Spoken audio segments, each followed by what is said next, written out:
이어서 모닝와이드 3부가 방송됩니다.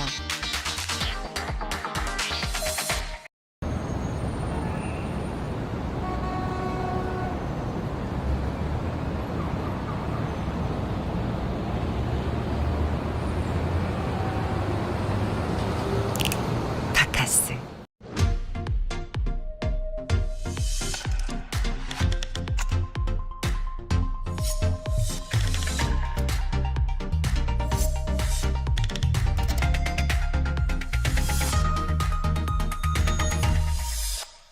다운이 빨래를 빽빽하게 널면 냄새나.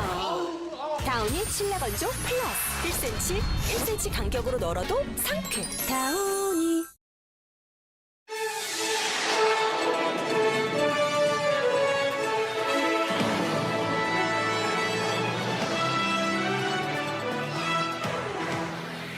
바로 어제 제6호 태풍 카눈이 한반도에 상륙했습니다. 이 때문에 항공편이 결항되는 건 물론이고 백길이 통제되고 열차는 멈춰섰습니다. 거센 비바람을 쏟아내면서 남해안을 중심으로 발생했던 피해 소식을 날에서 취재했습니다. 지난주 경남 창원에서 역주행에 달리던 택시가 시내버스를 들이받는 사고가 있었습니다. 이 사고로 2명이 사망하고 7명이 경성을 입었는데요. 자세한 내용 잠시 후에 전해드립니다.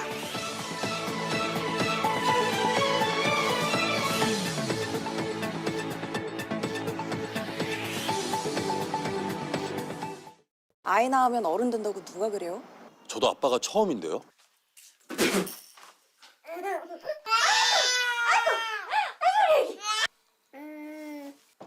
그걸 자기가 왜 먹어? 칼 타고 와가지고 먹이고 씻기고 재우고 다 했어. 애긴 나 혼자. 잠깐만. 사람 짚히게 조심해. 알겠어. 나 수색대 출신이야. 그게 뭔데? 잠깐 잠든 거지 내가. 와, 뭐 하는 거야? 머리 언제 감았어? 아 시원해.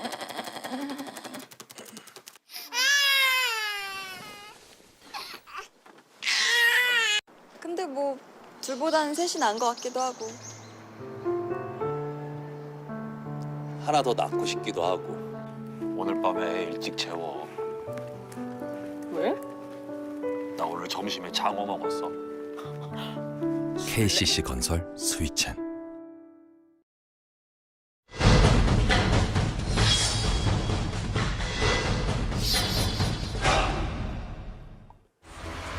관측 역사상 이런 태풍은 없었습니다. 한반도 전역을 집어삼키는 경로가 예견됐던 제6호 태풍 카눈. 강한 세력을 유지한 채 수요일 밤 남해안에 상륙했는데요. 어제 오전부터는 남부지방으로 천천히 북상하기 시작하더니 거센 강풍을 일으키며 남부 곳곳에 시설물이 깨졌고 건물 외벽이 종잇장처럼 떨어져 나가는 이런 위험천만한 상황도 포착이 됐습니다.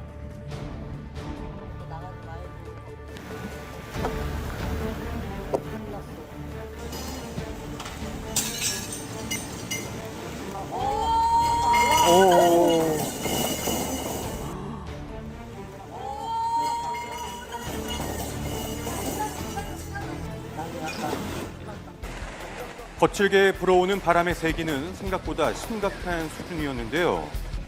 길을 걷던 사람이 중심을 잃고 그 자리에 주저앉을 정도였죠.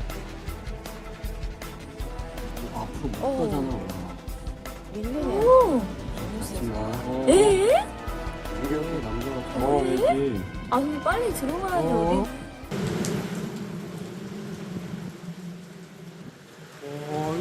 바람?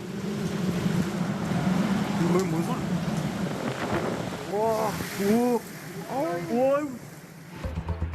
자, 이렇게 강하게 내리는 비도 또 문제였는데요. 도로가 순식간에 침수되며 달리던 차량의 시동이 꺼지고 빗물의 압력을 견디지 못한 맨홀에선 물이 역류하며 아찔한 일도 있었는데요. 바로 이 맨홀 뚜껑이 버스 바닥을 뚫고 훅 붙여 오른 겁니다. 바닥에서 빗물이 들어가가지고 압이 차가지고 압력 때문에 맨홀 뚜껑이 솟아 오르는 상황입니다. 버스가 그 맨홀이 있는 그 지역을 지나가고 있었고 다친 사람은 없지만 운행을 하게 되면 위험하니까 승객들을 뒤에 오는 차에 모시고 그 차는 차고지에 들어가서 수리에 들어갔죠. 자, 이 일이 벌어진 경남 창원시에선 소방 출동 건수가 163건에 달할 만큼 태풍 피해가 컸습니다. 일반 도로에서 60대 여성이 빗물에 휩쓸려 내려가는 일도 있었는데요. 자동차들이 다니는 길이라 더 위험했었죠. 근처에서 비상근무를 하던 두 경찰이 온몸을 던져 이 여성을 구조해내 화제를 모으기도 했습니다. 성인 남성 기준으로 한 무릎 정도 물 높이였는데 그분도 예측을 못 하셨겠죠. 저희도 순간적으로 이제 들어갔을 때 그렇게 유속이 빠른지 몰랐거든요. 성인 남성이 이제 버티기도 버거운 정도의 그런 느낌이라 가지고 그런 이제 물이 고여 있거나 생각보다 이제 유속이 안 빠르다고 생각하셔도 물에 들어가시거나 그렇게 하는 건 좀 위험한 것 같아요. 네. 창원과 대구 일대에 피해가 극심했던 이유가 있었는데요. 태풍의 반경 동쪽이 위험 반원에 들기 때문입니다. 동해안을 낀 강원도에서도 400mm의 물폭탄이 쏟아지며 인명 구조 작업이 이어졌는데요. 집중호우에 해일까지 겹치면서 침수 피해가 심각해진 겁니다. 속초시는 그야말로 물속에 잠겨버리고 말았는데요.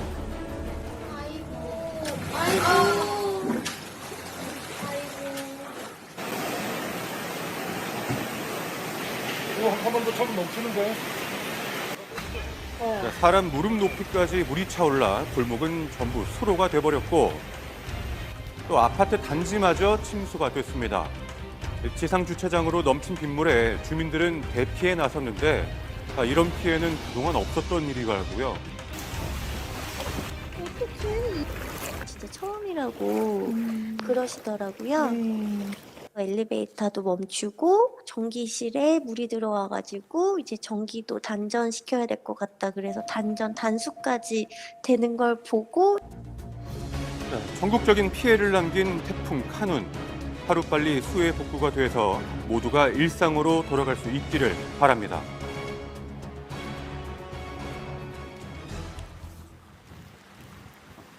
네, 이어서 태풍 소식 생중계로 전해드릴 김나은입니다.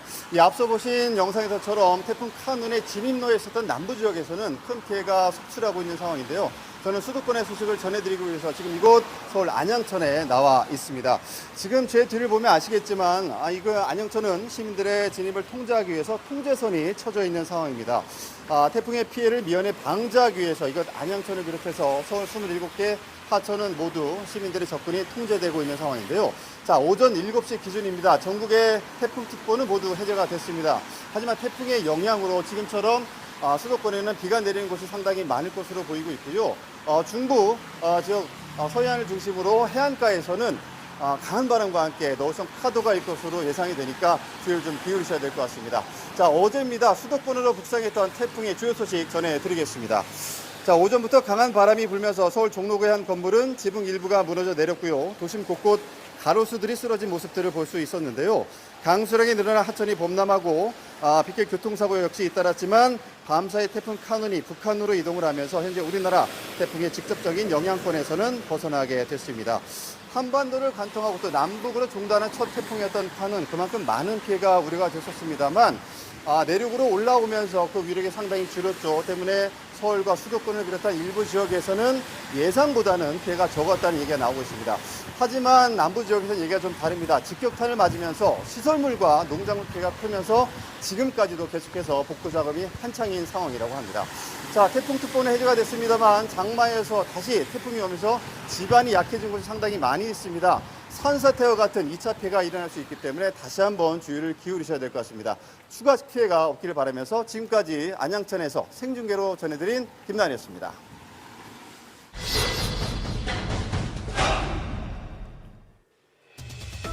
지난 5일 오후 7시경 창원의 한 사거리에서 택시가 시내버스를 들이받는 큰 사고가 있었습니다. 내리막길에서 주행하던 택시 한 대가 갑자기 역주행을 하더니 순식간에 정차 중인 버스를 들이받은 사건인데요. 이것이 바로 그 사고가 발생했던 장소인데요. 역주행하던 택시는 바로 이곳까지 달려와서 여기 서 있던 수용차와 버스를 들이받고 멈춰섰습니다. 현장에는 참혹했던 당시 상황이 고스란히 남아 있었는데요. 사고 순간이 담긴 CCTV를 확인해 보니 택시가 도로를 역주행해 어마어마한 속도로 돌진하더니 그대로 이 버스를 쾅 들이받은 상황. 자, 충돌 여파로 버스는 순간 차체가 붕 뜰 정도로 요동을 쳤고 택시는 순식간에 불타올랐습니다. 이 사고로 70대 택시 기사와 50대 승객이 숨지고 버스 기사 등 7명이 경상을 입었는데요. 그날의 기억이 아직까지도 생생하다는 목격자를 만나봤습니다. 빵 하는 소리가 들려서 바로 들려서. 네, 바로 나와보니까 바로 이제 버스는 90도 정도 그래요? 서 있고 이제 택시는 이제 거의 반 잘린 모습처럼 네. 순간 봤을 때는 반 잘려 있더라고요. 승객은 거의 보이지 않았어요. 거의 이제 바닥에 누워 있는 상태인 것 같고 버스 기사분도 약간 하면서 의식이 약간 있기는 있었어요. 좀 구해달라고 아프다고 이렇게 얘기하시거든요. 자, 택시와 시내버스 모두 반파될 정도의 큰 충격이었다고 하는데요. 당시 현장에 있던 버스입니다. 보시는 것처럼 앞부분이 완전히 부서졌는데요. 이 출입구 쪽이 완전히 구겨졌거든요. 당시 충격이 얼마나 센지 알 수가 있습니다. 종이장처럼 찢겨지고 또 산산조각난 파편들로 엉망진창이 된 시내버스. 택시의 상황은 더욱 심각했는데요. 아예 형체를 알아볼 수 없을 정도죠. 자, 대체 왜 이런 일이 일어났던 것일까요? 중앙선을 넘어가 역주에 간 거예요. 예, 그게 급발진이지 그냥 운전한 상태에서 그 정도로 날아가진 않거든요. 그게 뭐 차가 그대로 날아들더라고요. 정말 급발진 때문에 일어난 사고일까요? 정확한 경위를 파악하기 위해 경찰서를 찾았는데요. 택시가 삼복도로 내리막길에 내려오다가 속도가 굉장히 났어요. 뉴턴 구간에서 반대 차로로 역주행해가지고 진행하는 기사와 시내버스를 충격한 사고입니다. 원인은 어떻게 지금 나왔습니까? 사고 원인에 대해서는. 동선을 추적해 보니까 정상적으로 운행하는 걸로 보입니다. 자, 교차로에 오기 직전까지 택시가 정상 주행한 것으로 추정된다는 경찰. 그렇다면 무엇이 문제였을까? 심지어 이 사망한 택시 운전사는 15년 차 경력의 베테랑 기사였다는데요. 2009년도에 택시 사셨으니까 경력은 오래됐죠. 전기차로 바꾼 지가 얼마 안 됐죠. 사고의 원인으로 다양한 가능성을 열어놓고 수사 중인 상황. 그런데 취재 중 놀라운 사실이 밝혀졌습니다. 네, 그런데 이 택시 사고의 기간 3일 전에도 바로 이 내리막길에서 뒷차가 앞차를 추돌한 이 5중 추돌 사고가 발생했었다고 합니다. 자, 이번 사고 3일 전 60대 운전자가 내리막길을 달리다 신호대기 중이던 오토바이와 트럭 등을 잇따라 들이받은 5중 추돌 사고였는데요. 이 사고로 오토바이 운전자가 숨졌고 외벽에는 충돌의 흔적이 그대로 남아있는 상황. 여기서 끝이 아닙니다. 이 취재 당일에도 가벼운 3중 추돌 사고가 벌어졌는데요. 8월에만 3건이 연달아 일어날 정도로 이 도로에서만 크고 작은 사고가 끊이질 않고 있었습니다. 문제가 있네요. 자, 이런 잦은 사고로 인근 주민들은 불안감을 호소하고 있는 상황인데요.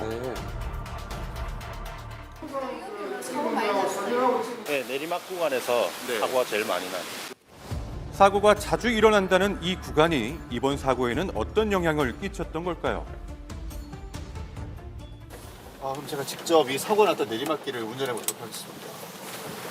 어떤 느낌인지 한번 볼게요. 지금 여기서 내리막길이 시작이 되거든요.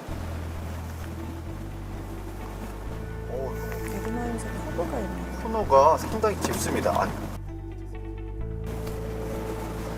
앞 상황이 전혀 안 보입니다, 지금. 한 30m 앞쪽이 안 보여요. 여기서는 차가 멈춰 있으면 이 급브레이크를 밟을 수밖에 없네요. 이 상황 대처할 시간이 좀 짧습니다.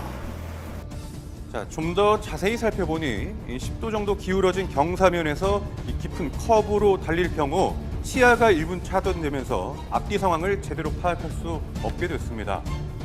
사고가 자주 일어나는 장소인 만큼 도로 곳곳에는 위험을 알리는 표지판이 설치된 것을 확인할 수 있었는데요. 그러나 이것만으론 사고를 막을 수는 없었습니다. 자, 전문가 역시 이 도로에는 구조적인 문제가 있다고 지적하는데요. 지금 이 도로는 전체적으로 내리막길이 형성되어 있는 도로에다가 저로 끝나는 지점에 연속된 좌커브와 우커브가 이렇게 동시에 이루어진다는 거고, 커브가 끝나는 지점에 교차로 신호등이 적색으로 바뀌게 될 때는 무조건 급제동을 할 수밖에 없다는 상당히 어려운 도로의 조건이다. 자, 정말 이번 사고가 도로의 구조적인 문제 때문에 발생했던 걸까요? 2명의 사망자와 7명의 부상자를 낳아 더욱 안타까움을 자아내는 이번 택시와 시내버스의 충돌 사고. 현재 수사는 어디까지 진행되고 있는지 물어봤습니다. 운전자가 지금 사망을 하셨고 차량 블랙박스를 파손이 너무 심해가지고 블랙박스를 복원하려고 지금 국가수 본원에다가 저희들이 의뢰를 하고 있습니다. 앞으로 또 다른 희생자가 발생하지 않도록 이 구간에 무인 단속 카메라를 설치하고 시속을 좀 더 줄이는 방안을 검토하고 있다는 경찰. 하루빨리 사고의 진실도 밝혀지길 바라겠습니다. 저도 운전하고 있지만은 조금 겁이 많이 나요. 제가 봤을 때는 조금 개선이 돼야 될 것 같아요. 네, 지난주에 발생한 2건의 교통사고 때문에 인근 주민들이 불안해하자 경찰은 집중 교통 단속에 나서겠다고 밝혔습니다. 네, 사고 다발 지역인 만큼 단속뿐만 아니라 과속 감시 카메라를 추가로 설치하고 또 과속 방지턱을 설치하는 등 좀 구체적인 안전 대책 마련이 필요해 보입니다. 네, 다음은 한 마을에 있는 기이한 모양의 폐건물에 대한 이야기 준비했습니다. 미스터리 리부트 함께 보시죠. 소설보다 더 소설 같고 믿기지 않지만 현실엔 존재하는 이야기를 들려드립니다. 미스터리 리부트. 오늘은 한 마을에서 발견된 수상한 건물에 대한 이야기입니다. 우리는 이제 저 집이 어째가 있는 거 그러기는 했지라. 이해가 안 가는 게 건물은 높은데 안에는 지붕도 없고. 겁나 넓죠. 무늬가 기가 막혀요. 보석 같은 거 있죠. 거기다 저장을 해가지고. 오늘 찾은 곳은 전라남도 해남. 이곳의 작은 마을에 아주 기이한 형태의 폐 건물이 있다는데요. 주변에 빈 건물인데 좀 큰 건물, 지붕도 없고. 어디가요? 이 동네가요? 그러면 그 집이 아니죠. 지붕이 없으면. 여기는 우리 동네는 없는데. 하지만 지붕 없는 건물은 본 적이 없다는 마을 주민들. 대체 어떻게 된 일인가? 날이 점점 어두워지고 마지막으로 어르신들이 모여있는 마을 회관으로 향했습니다. 엄청 큰 건물인데 지붕이 없고 비어져 있는 그런 건물이 혹시 있어요? 동굴 있어요. 큰 동굴. 건물에 대해 뭔가 알고 있는 듯한 주민. 동굴? 네, 집이 동굴같이 이렇게 있어갖고 같이 있어요. 지붕이 없고 위에가 이제 겁나 넓죠. 가서 보면 아서요. 네, 가시 봤어요. 저 바닷가로 갔어요. 가면 한도 없는 가면 못 알아보시려고. 단서를 입수한 이상 가만히 있을 수 없는 제작진. 칠흑 같은 어둠을 뚫고 주민이 알려준 바닷가 쪽으로 향했는데 그리고 머지않아 제작진의 눈에 들어온 것. 저기 건물 하나 있는데. 가로등 하나 없는 외진 곳에 떡하니 자리하고 있는 거대한 건물이었습니다. 용도를 알 수 없는 높은 외벽에 곳곳에 나 있는 아치형 입구. 대체 이 건물의 정체는 무엇일까? 완전 동굴처럼 이렇게 돼 있는 거네. 입구에서 건물 안을 들여다보니 끝을 가늠할 수 없을 만큼 깊어 보였는데 두꺼운 벽으로 나뉜 내부가 서로 복잡하게 이어져 있어 마치 미로를 연상케 합니다. 와 근데 진짜 미로 같다. 와 이거 뭐야? 구멍이 뚫려 있어. 그냥 하늘이야 저기는. 게다가 천장은 구멍까지 훤히 뚫려 있는 상황. 보면 볼수록 수수께끼로 가득한 건물. 대체 이 건물은 어떤 용도로 지어진 걸까? 다음 날 날이 밝자마자 좀 더 자세히 알아보기 위해 현장을 다시 찾았는데요. 미스터리를 풀어줄 전문가를 모신 뒤 언제 지어진 건물인지부터 확인해 보기로 했습니다. 방식 자체는 철근으로 먼저 뼈대를 만든 다음에 그 부집을 활용해서 콘크리트를 부어놓은 철근 콘크리트 구조고요. 그래서 철근이 지금 부식된 게 보이고 이끼가 꼈다라든지 1930년대 말 정도 40대 초로 짐작은 하고요. 시각적으로 봤을 때도 40~50년은 월등히 많이 넘었지 않았을까.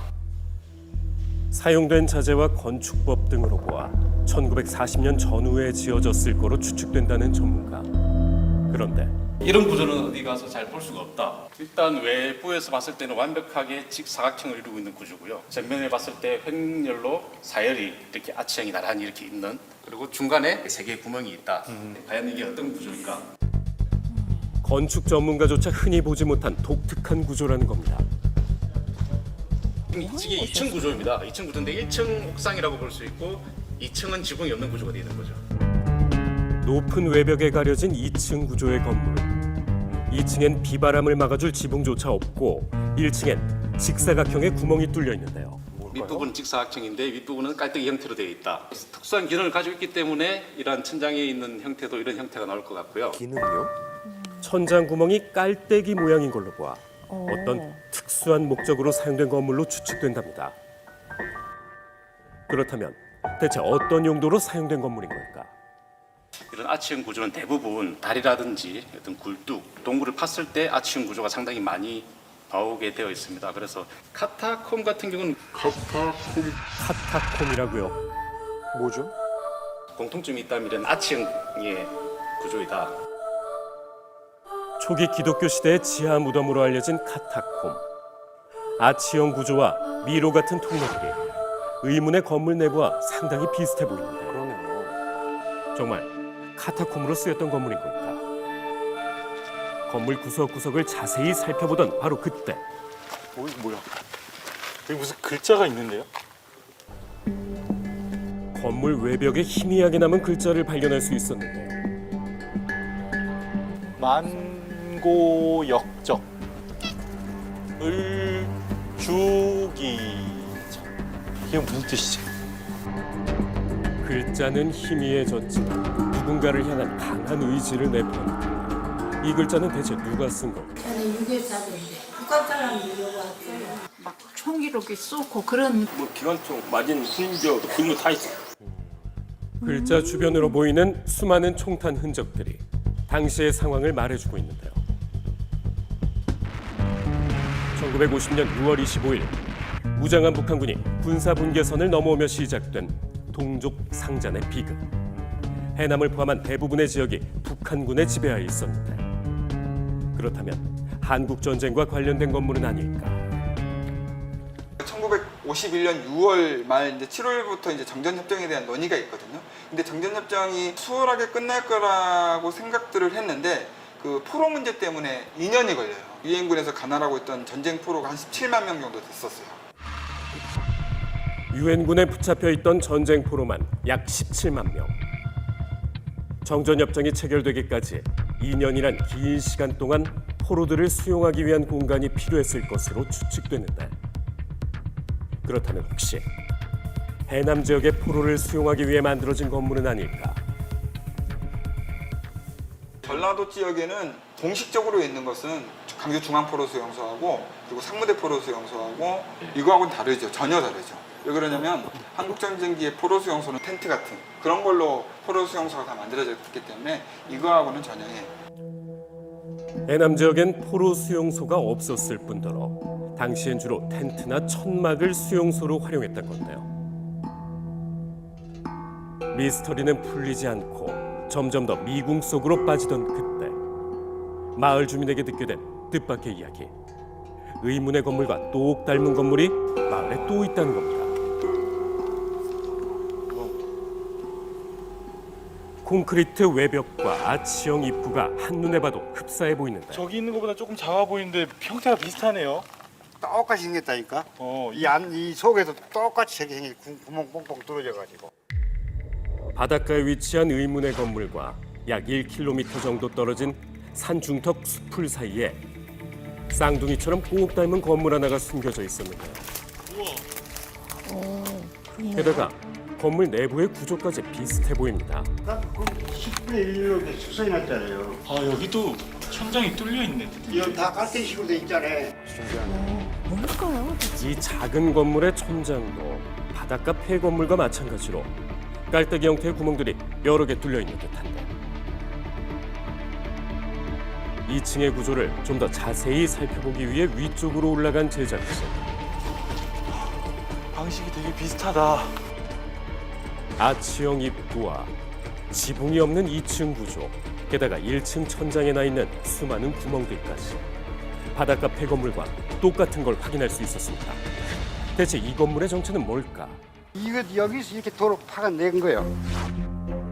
건물이 위치한 산 정상에서 돌을 파냈다고요. 그거하고 여기하고 케이블 가식으로 공중으로 도를 운반하기 위한 저장 창고예요. 누군가가 나무를 베고 채석한 돌들을 운반하기 위해 지은 건물로 추정된다는데, 산 정상에서 캐낸 돌들은 바닷가로 운반됐을 거랍니다. 그렇다면 운반된 돌들은 어떤 돌일까? 이거 명반석입니다. 명반석. 명반석이요? 14톤을 재련을 하면 1톤의 특수 알루미늄이 나와가지고 그 알루미늄으로 일본 비행기 동체를 만들어낸. 일제강점기 일본이 전쟁에 필요한 군수물자 보급을 위해 광산에 수많은 조선인을 강제 동원시켰고 전투기, 총탄 등을 생산하는 데 필요한 명반석을 수탈했던 겁니다. 그 오랜 기간 동안 계속 전쟁이 확전이 되니까 얼마나 많은 징용자들 그리고 군수물자가 필요하겠어요. 그런 걸 조달하기 위해서도 그런 광산들을 개발을 하고, 해남 지역 같은 경우는 그 옥매강산뿐만 아니라 황산면에도 강산이 있었거든요. 800명, 1200명까지도 그게 노역을 했다고 하니까 굉장히 많은 수의 징용자들이 있었던 거죠. 해남 지역엔 황산면과 문내면에 걸쳐 총 5개의 광산이 있었고 최소 800명 이상이 강제 동원됐을 거라는 것. 과거 숲풀로 무성했을 산 정상이 깊은 바위 협곡이 될 때까지 수도 없이 산을 오르며 명반석을 캤을 강제 노동자들. 그렇게 채석된 명반석은 중간 창고에서 케이블카를 이용해 바닷가 창고로 이동됐는데, 현재는 명반석을 저장하던 건물만 남아있는 겁니다. 당시 영문도 모른 채 강제 동원되어 중노동에 시달려야 했을 수많은 사람들. 하지만 해방 후에도 이곳의 비극은 끝나지 않았는데요. 일제강점기 때 옥매광산에서 끌려가가지고 그 광석을 캐다가 어느 날 갑자기 아침에 모이라 해가지고 이 부둣가에서 싣고 가본 거예요. 광복을 몇 개월 앞둔 어느 날 250여 명의 노동자들이 제주도로 끌려가 강제 노역에 동원됐고, 꿈같은 8월 15일 광복을 맞이하고 5일 뒤 고향으로 돌아오는 길에 화재가 발생해 배가 침몰했는데요. 이후 나타난 일본 배가 자국민만을 구하며 조선인 118명이 목숨을 잃게 된 겁니다. 제주도, 완도군, 청산도에서 사망. 우리 유족만의 아픔이에요, 이것이. 우리 역사에도 없어요. 이분들이 끌려간 흔적은 아무것도 없어요. 우리는 보상이 문제가 아니에요. 정당하게 사죄받고 기록이 돼서 죽어두고 역사에 우리 후손들이 다시는 이런 일이 있어서는 안 된다는 생각이에요. 수십 년이 지나도록 제대로 조명받지 못하고 있는 해남 옥매광산 이야기. 유족들에게 역사는 과거가 아닌 아직 끝나지 않은 현재입니다.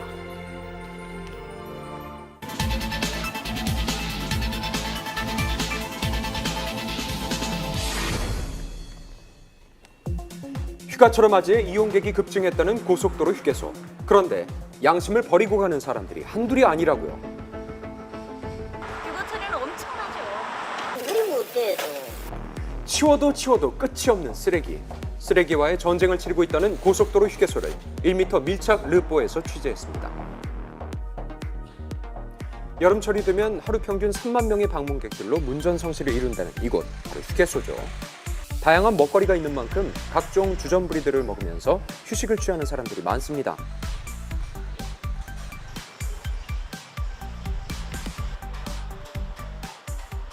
어디 가는 길이셨어요? 계곡에 놀러 갔다가. 가평 놀러 가는 거. 오늘 방학하자마자 바로 됐어요. 아, 방학하자마자? 네. 상인들도 덩달아 바빠졌다고요. 코로나 끝나고는 부쩍 많이 늘었어요. 휴가철 나들이객도 꽤 계시고요. 이제 관광버스 제대로 해서 이렇게 다니시는 분들 꽤 많이 계시는 것 같아요. 잠시 후 꼬리에 꼬리를 물고 들어오는 관광버스들. 전국에서 매출이 가장 높은 휴게소답게 항상 붐빈다는데요. 그런데 그때 양손에 뭔가를 가득 들고 내리는 사람들이 포착됐습니다. 우르르 쓰레기통으로 향하더니 박스에서 꺼낸 건 다름 아닌 쓰레기 봉투들이었죠. 어디서 가져온 거죠? 놀러 갔다 오다가 쓰레기통 차에 뭐 가서 버리는 거예요. 휴게소에 버려도 돼요? 그럼 버리면 어때요? 이런 거는. 휴게소 내부 쓰레기는 단 30%에 불과할 뿐 나머지 70%는 모두 이렇게 불법으로 무단 투기되는 쓰레기였습니다. 도로공사에서는 외부 쓰레기와의 전쟁을 끝내기 위해 과태료 처분을 하겠다고 밝혔지만 이마저도 쉽지 않은 상황. 투기 금지 현수막까지 걸었는데 이거 무용지물입니다. 아랑곳하지 않고 쓰레기를 마구 버리는 사람들. 휴게소에 버려도 돼요? 진짜 모르겠어요. 버리라니까 버리는. 누가 버리래요? 모르겠어요. 어디 갔다 오시는데요? 공경, 대고, 분리수거만 하면 돼요. 분리수거 했다고요? 볼까요? 분리수거 하나도 안 돼 있는데. 심지어 음식물까지. 아유. 다른 관광버스들은 어떨까?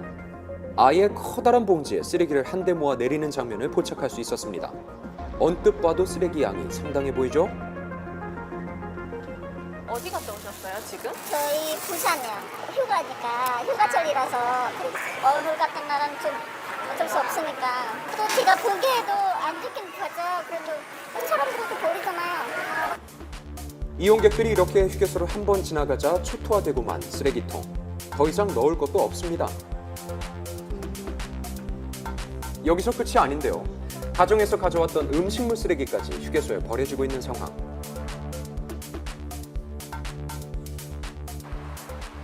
와, 여기 안에 봐. 이건 뭐죠? 이런 데까지 쓰레기를 버리냐? 투기 장소도 상상 초월입니다. 사실 이곳뿐만의 문제는 아닌데요. 작년 기준 전국 고속도로 휴게소 쓰레기는 무려 2만 4천 톤에 달합니다. 게다가 이를 처리하는 비용 역시 매년 꾸준히 늘고 있어서 이중으로 고통받고 있는 셈이죠. 이에 휴게소에서는 틈틈이 수거를 하고 있다고 하지만 해도 끊이질 않는다고요. 지금 몇 분 만에 수거하신 거예요? 1시간 됐을 거예요, 1시간. 1시간 만에 이렇게 나오는 거예요. 아유, 어떤 때는 저기 한 바퀴 돌아서 다시 나오면은 이빨 차가지고 막 넘치는 게 있어. 그러니까 모르는 사람이 보면 제가 일을 안 했는 줄 알죠. 금방 빼고 왔는데도 그러니까. 문제는 따로 있습니다. 휴게소 뒤편에 마련된 분리수거장으로 향하는데요. 분리 배출조차 잘 되지 않아서 이곳에서 일일이 다 분리하는 작업을 거쳐야 하는 거죠.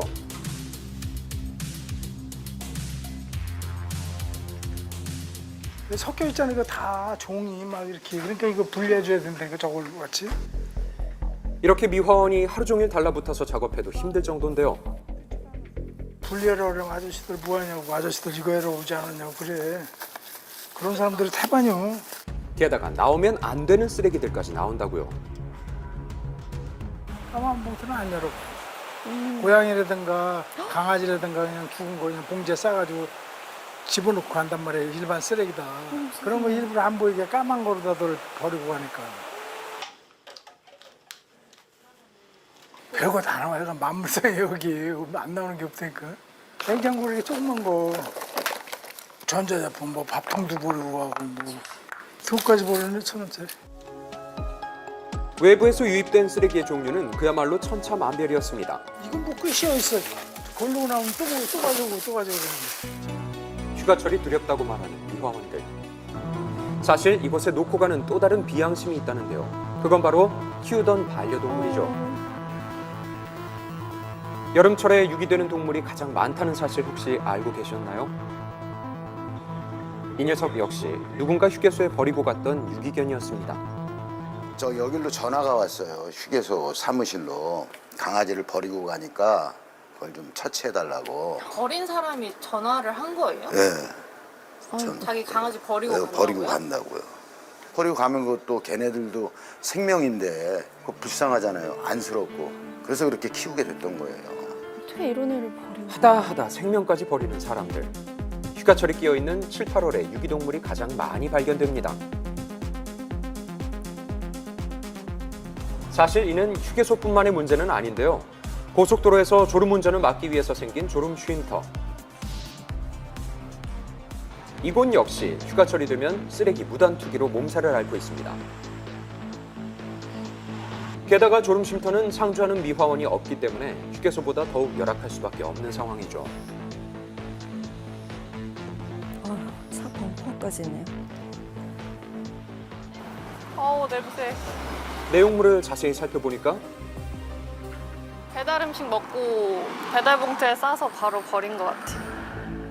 풀숲에 아무렇게나 버려진 쓰레기들도 볼 수 있었습니다. 이거 한 사람 버리면 거기다가 원래 좀 버려요, 사람들이 습관적으로. 쓰레기통이 없어서 그렇다기보다 의식 문제지요, 저건. 게다가 근처에 화장실이 있음에도 불구하고 버젓이 노상방뇨까지 이루어지고 있는 상황. 가방이 지금 비싼 가방이 들고 지금 그런 저하고 다른 사람들도 전부 다 여기서 마실 거예요. 풀숲에 들어가 보니까 또 다른 사람의 흔적을 쉽게 찾아볼 수 있었죠. 그렇다면 다른 졸음쉼터의 상황은 어떨까? 이곳 역시 도착하자마자 보이는 건 바로 넘쳐 흐르는 쓰레기 더미들. 악취도 심할 것 같아요. 네, 이에 도로공사는 하루에 3번씩 정해진 구간을 돌면서 관리하고 있다고 하는데요. 그 청소 현장에 따라가 봤습니다.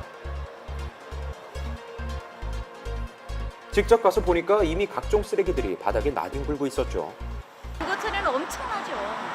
엄청나요. 그때는 저희 인력 갖고도 못해요. 쌓여 있어요. 여기 막 10포대씩 막 쌓여 있어요. 그때 너무 많아가지고. 이곳에서도 피할 수 없는 게 있다고요. 오줌 맞네. 오줌 맞아. 아유 진짜. 어떡해. 이거 보세요. 이런 병에다가 오줌을 싸서 버리는 사람들 참 많아요. 이거는 저희들 이쁘게 버렸다거든요. 이게요? 네. 아유 저희는 이게 일상인 거예요. 이렇게 치우는 게. 그러니까 잔디 같은 이런 부분에다가 용변 같은 거 보시는 분들도 있어요. 그러면 저희들 그걸 치워야 되니까. 어차피 저희들 해야 될 일이니까 감수하고 하는 거죠. 설상가상, 도로 위에 버려진 쓰레기를 치우기 위해 위험에 노출되기도 합니다. 매년 반복되는 휴게소 쓰레기 무단 투기 문제. 버려진 양심에 근심은 이로만 가는데요. 여기는 이제 공공 장소지만은 그래도 개인 물건까지 버리는 그런 데는 아니니까 이렇게 좀 잘 이용하시면은 다른 분들도 오셔가지고 기분 좋게 가실 수 있지 않겠나 하는 생각이 들어요.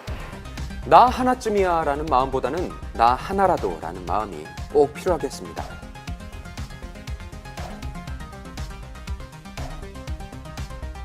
네, 맞아요. 나 하나쯤이야가 아니라 나 네. 하나라도 그렇게 생각하셔야죠. 이게 다중 이용 시설인 만큼 좀 기본적인 공중 도덕은 지켜야겠습니다. 네, 내용물을 보니까 정말 상상 초월이죠, 그렇죠? 네. 이렇게 외부 쓰레기를 휴게소에 버리는 건 엄연히 불법입니다.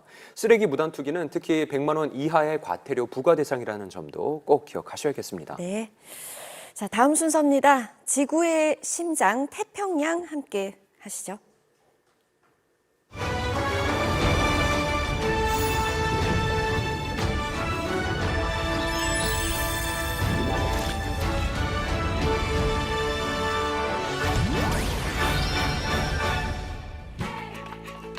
머나먼 미국 태평양에는 보물 같은 섬들이 참 많습니다.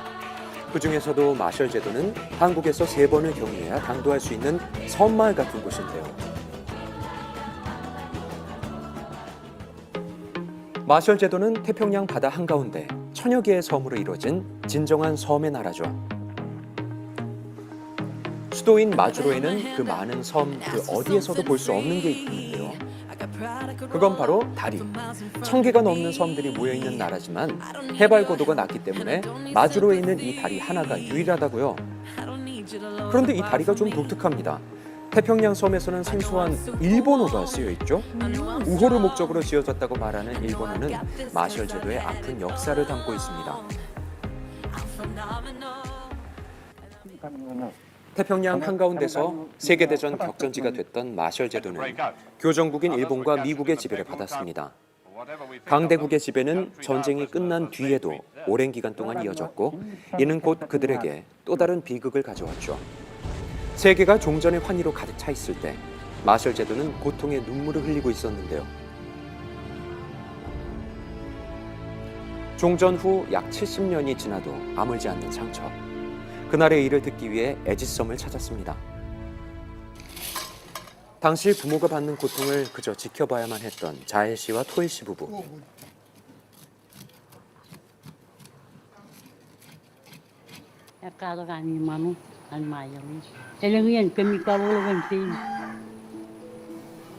보통 사람들과 다름없는 평범한 일상을 보내는 듯한 이들은 그 누구도 경험하지 못했던 기억 속에서 하루하루 살아가고 있습니다.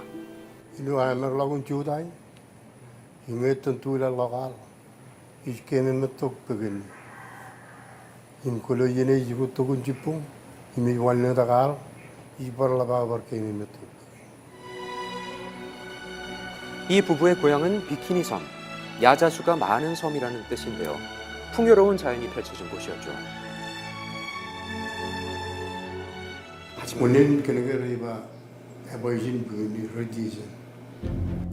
이제는 그 무엇도 살 수가 없는 섬이 되고 말았습니다. 이 비극의 시작은 종전 후에 자행됐던 미국의 핵실험. In the middle of the vast Pacific Ocean lies the tiny coral atoll of Bikini. It is here that Joint Army-Navy Task Force 1 will conduct the tests with the atom bomb. And explain to the Bikinian that they want to test this new weapon. And the new weapon will bring peace and good for the, good of the mankind. So bring peace to the world. Finished World War II in the Marshalls, and there was a lot of bloody events happen, in World War II. And the Bikinian didn't want to see that again. They want to do something good for the mankind. And because of World War II, they want to bring peace, so no more war. They say yes. And that's how all that event started. 3, 2, 1, fire. 핵폭탄이 뭔지도 몰랐던 비키니 섬 사람들은 인류의 평화를 가져올 수 있다는 말에 기꺼이 섬을 내줬습니다. 미국은 인류 평화를 명목으로 주민들을 무인도로 이주시킨 후 12년 동안 비키니 섬에서만 23번, 마셜 제도 전체로는 총 67번의 핵실험을 진행했죠. 그리고 그 핵실험은 비키니 섬을 상처내고 망가뜨렸습니다.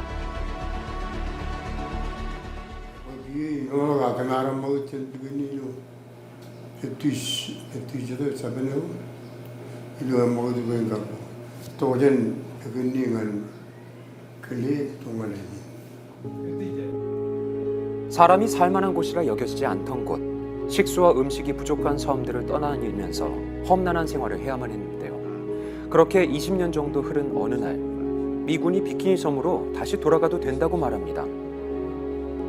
하지만 비키니 섬에서 보내는 시간이 흐를수록 사람들의 몸에 생각하지도 못했던 변화가 생기기 시작했죠. 한 번도 경험해보지 못했던 질병이었는데요.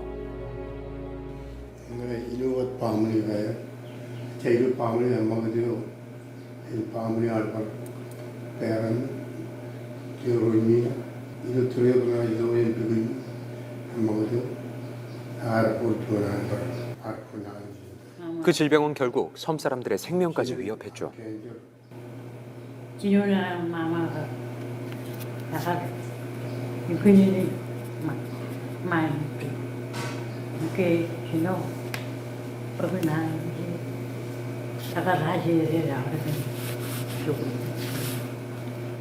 방사능이나 피폭이라는 개념조차도 몰랐던 이들에게 찾아온 변화는 가히 충격적이었습니다.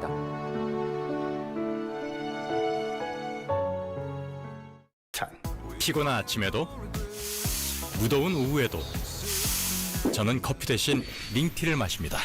빠르게 흡수해야 빠르게 회복하니까 링티는 링거가 아닙니다. 간편하게 마시는 겁니다. 링티. 샤크 에버파워 시스템 IQ 플러스.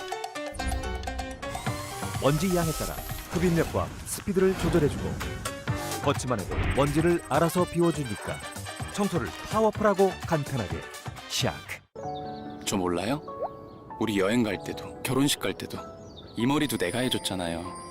당신은 이미 글램팜을 만난 적 있다. 미용실에선 원래 글램팜 써요. 글램팜 집에서도 봐요. 결국 그들은 돌아갔던 고향에서 다시 떠날 수밖에 없었습니다. 삶의 터전이었던 곳이 목숨을 빼앗아가는 장소가 돼버린 거죠. 전쟁이 없는 세상을 바랐건만 이런 상황이 될 거라고 상상이나 했을까요? 67번의 핵실험을 끝낸 미군은 오염 정화 작업의 일환으로 마셜 제도의 섬 중의 하나인 에네웨탁 섬에 핵 폐기물을 묻었습니다. 그리고는 46cm 두께의 콘크리트로 그 위를 덮었죠. I actually was there, 2 months ago. There's some cracks.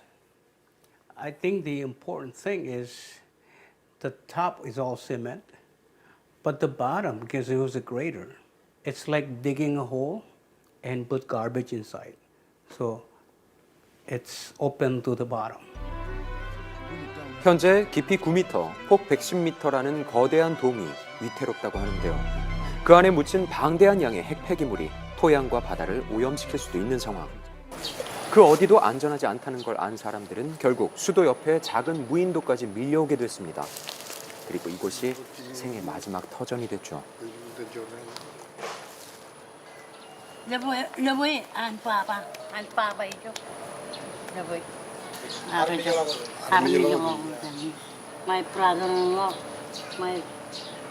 이들이 포기하지 않는 단 하나의 소망, 귀향.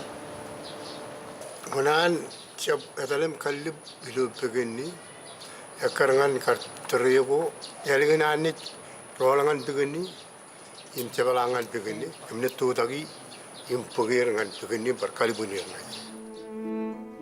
부모의 유해를 다시 고향으로, 다시 비키니 섬으로 돌아가는 그날이 이들에게 찾아올 수 있을까요? 이들은 왜 이런 고통을 겪어야만 했던 걸까요?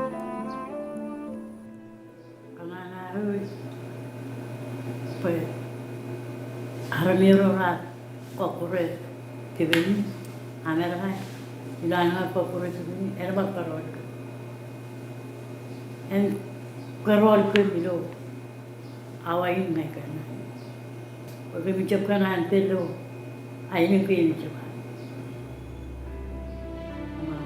평화를 위해 고향을 떠났지만 아직도 그 평화를 찾지 못했다고 말하는 이들은 오늘도 그 고향을 꿈꿉니다.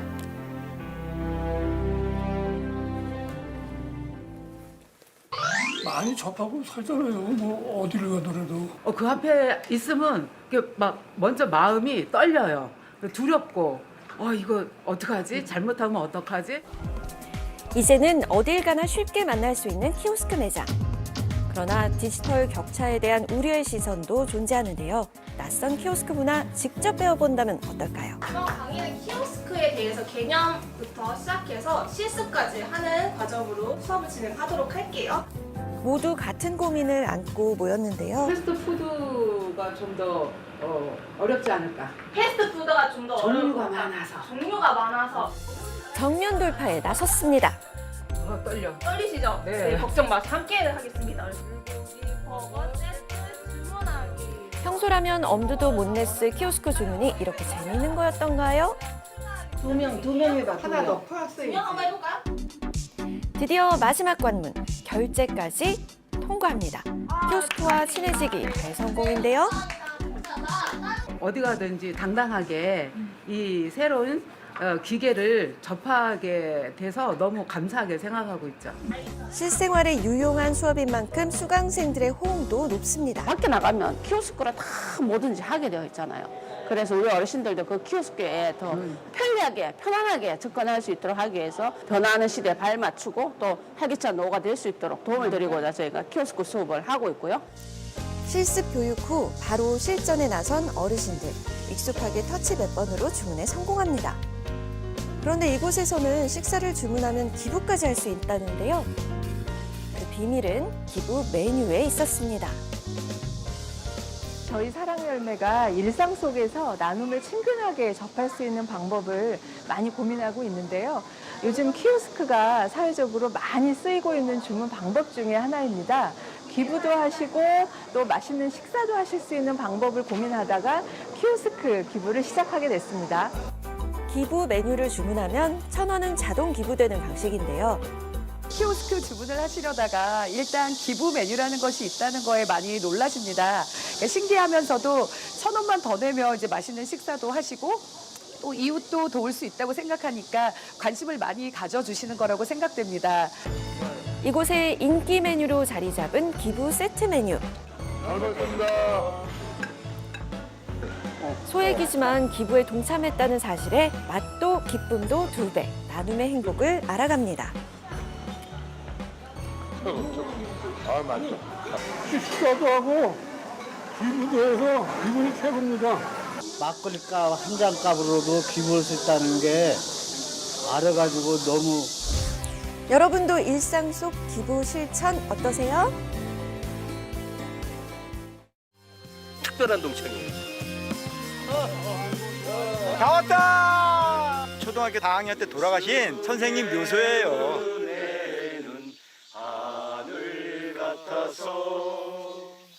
선생님이니까. 뭐 이유가 있습니까?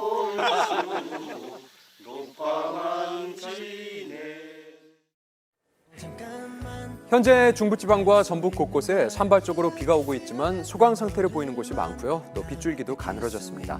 네, 다만 오전까지는 중부지방을 중심으로 5에서 60mm의 비가 더 오는 곳이 있겠고요. 특히 경기 서부와 북부에는 최고 80mm의 비가 더 내리겠습니다. 남부지방은 태풍이 지나가면서 기온이 다시 오를 전망인데요. 낮 기온이 최고 30도 이상 오르는 곳이 많으니까 야외 활동은 되도록 자제하시는 게 좋겠습니다. 즐거운 주말 보내시고요. 저희는 다음 주 월요일에 다시 인사드리겠습니다. 고맙습니다. Baby, I'll be there. 내 옆에 널 지켜줄게. Yeah, yeah, yeah, yeah. Yeah, 쉽게 사라지진 않을 것. 맘 같은 우리 수많은 문제들, but 아무 걱정 없던 사진 속 미소를 보니 사실 조금 어색해. Yeah, but it's so pretty.